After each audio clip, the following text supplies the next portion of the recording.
ma ogtahay bulshooy in ay maanta tahay maalintii macallimiinta adduunka oo ay dhammaanteenba inagu waajib tahay in aynu xusnaa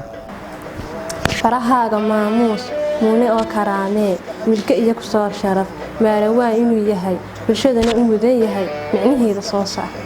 maamuus qof loo dhigo mahad badanna loo huro adduunyada muggeedana qofna lala masayn karin ma ogtahay qof noolow inuu macallinkaa yahay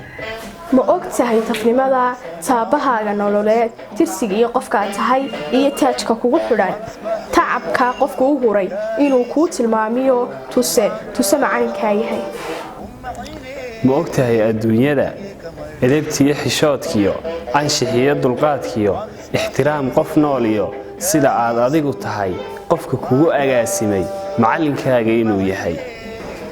qoraalkiyo buugiyo qiimaha aqoontiyo qalinkaad ku dhigan lahayd haddaan macallin kuu qaban qayrka adduunyada miyaad qayb ka noqon lahayd ogow macallinkaagu inuu kuu micin yahay dadka kuugu mudan yahay marna aabbahaa iyo mudan hooyadaa yahay baruhu waa aabbahaaga labaad baruhu waa ka u dulqaataa dhibaatooyinkaaga baruhu waa ka wakhtigiisa u huraa adiga guushaada baruhu waa tilmaamaha taageeraha toosiyaha noloshaada baruhu waxa uu kaalin muhiima ka qaataa guud ahaan noloshaada barahaaga taageer taaj iyo tusmada sii ixtiraam ku taakuli haddaba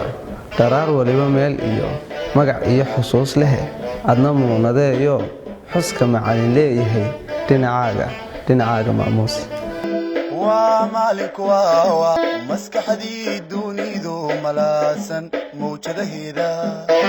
maskaxdii dunidu malaasan mawjadaheeda